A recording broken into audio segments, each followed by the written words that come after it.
Well, good Thursday afternoon, friends. Mark Holmes here, and as always, I want to say thank you all for watching, commenting, subscribing, and being part of the Joe Boo Sports Report. Without you guys, as well as you ladies, you know that this literally does not work. Hope everybody's having a great day. It is Thirsty Thursday. Hope all your Thirsty Thursday dreams come true. And I have to say that there is a wealth of knowledge out there with Cowboys Mafia, and even beyond Cowboys Mafia.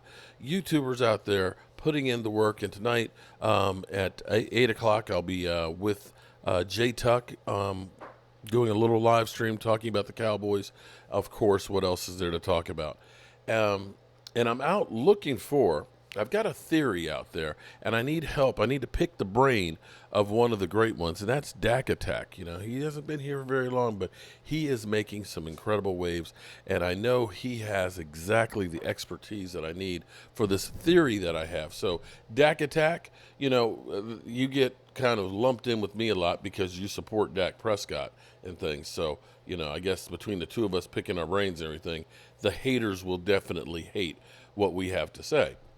Now, I've got a clip here of Dak Prescott at tight end U, and it's kind of crazy because this interview here from last week is from 49ers Talk. So this is actually the enemy talking to Dak Prescott.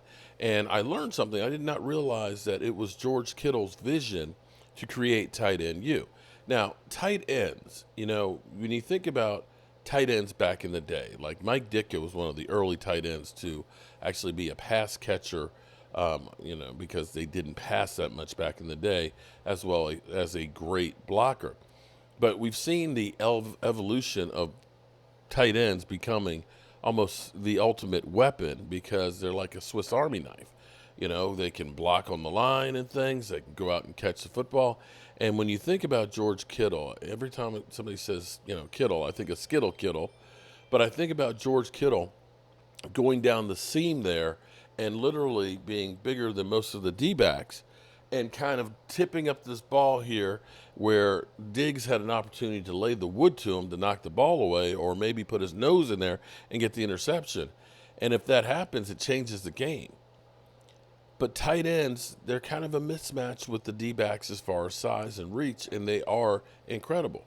And the crazy thing is this goes back, to when we were signing Dez Bryant, whether or not people were saying, is he worth the money?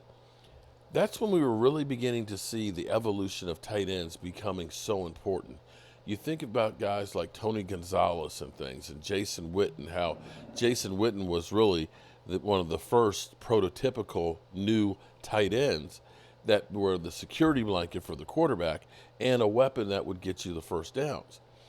And as we look at, say, the last 15 years, and you think about New England with Aaron Hernandez before he went Aaron Hernandez, with Gronk, where it really wasn't about the receivers. It was about those tight ends and that 12 personnel. And you think about some of these great tight ends that you see today, the George Kittles, you think about the Kelseys, you think about the Dallas Goddards and things. You look at teams, and of course Gronk. You look at this and you have to question, is a great tight end better than a great wide receiver on a team? And it's been one of my theories that that's one of the things that's been lacking for the Dallas Cowboys since really Jason Witten was a younger guy. By the time Dak got here, Jason Witten was beginning to slow down. Jason Witten was a guy who was always open, but he was never going to break anything anymore. And since that time, you've been wanting tight ends. Now, we've had last year, Jake Ferguson came on the scene, his second year, started really, getting into his own, and he's on the cusp of breaking out. Before that, we had Dalton Schultz, who was kind of, he's okay. But you need an elite tight end now as much as you need an elite wide receiver. So I want to play this clip of Dak Prescott at tight end U. And I want you to take a look at Dak. I'm middle-aged and I got like a beer belly and I don't drink beer. That's the sad thing about it. I got a beer belly and I don't drink beer. It's just once you get older, you just start getting to be a fat ass, okay? A lot of people say Dak Prescott's old. Take a look at this guy. There is no fat on it. He looks like he's a teenager with that physique. My wife's come running here. She's like, "What? What you talking about?" Like, seriously, it's right here. No, it's right here. Oh, I thought he was going to be cut up or something. Look at the Baby, but yeah. but there's no fat on him. Is what I'm saying. He is in shape. But listen to what he has to say about tight ends. And this is 49ers Talk, and we're talking with Dak Prescott here at Tight Ends University. How impressive is it that George Kittle can put together this entire event? Yeah, it's huge. As you said, for George to have a vision of bringing other tight ends together, of really being able to share information, educate each other, and just get better, it's special. Obviously, getting here yesterday, the welcome party, to meetings today, to the on the field was excellent. Got a lot of great work. Information was shared. Definitely got better, and looking forward to the concert and then tomorrow getting better. So, how much does what George Kittle does on the field help a quarterback out? A tight end is a quarterback's best friend, and you look around the league and you're looking for guys that do it right, and you don't have to look any further than George Kittle, a guy that blocks down in and down out, goes and catches passes. He never has to come off the field, no matter what the situation is. He's a mismatch advantage, and that's what makes tight ends great. And I've got a young great one in Jake Ferguson as well, and love tight ends. Love tight ends. How much can you get from an event like this where you're thrown to a bunch of different guys?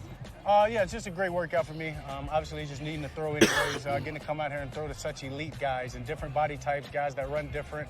Really just challenge myself a little bit. I always say a good quarterback can make anybody catch the ball, and so had some fun challenging myself to do that, learning some new personnel, some new guys, and it's fun. I thank these guys for allowing me to come out. And the technique that they're teaching in the huddles and stuff, how much does that help you, getting those minute details really dialed in? Yeah, well, I think the reason tight end is a quarterback's best friend is because you communicate so well and you're on the same page and understand each other. So just me being able to use this as a resource to learn the tight end position even further, and not only that, to speed up my process with Jake, but to really be able to invest in what I'm learning out here to give to these young tight ends like Schoonmaker, some of my guys back in Dallas, to elevate their game and to make sure that they're getting it better and getting up to the speed of Jake as fast as we can. All right, big quarterback contracts were done this offseason. Does that make you look forward to what's ahead for you? I love playing football, and what comes with it comes with it. I can't believe that the 49er Talk is the one that has Dak Prescott on there. But shout out to them, 49er Talk. Interesting take, looks forward to what happens as far as the contract goes. But he's definitely looking for Jake Ferguson to help bail him out.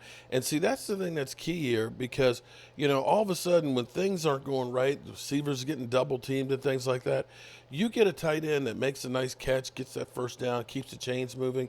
And I dare say, I hope that Schoonmaker makes it onto the field because if we can get two tight ends going and start using that 12 personnel with Brandon Cooks and CeeDee Lamb, I think you're going to be able to see a much more versatile offense where, with that 12 personnel, that you're going to be able to maybe look like you're going to run the football, and all of a sudden, boom, you got 4 wideouts or 5 wideouts because you put Zeke in motion and, have him go out in formation. If they don't get into 8 men in the box, then you just run all over them. But the key there is you've got to have a great tight end. And that's one of the things that have been missing from the Cowboys. And hopefully Jake Ferguson and maybe Schoonmaker can help bail out one Dak Prescott. I'm Mark Holmes, and I look forward to seeing you guys a little bit later. Now that I've had a heart attack, I got to go back out and finish cutting the grass. Peace out.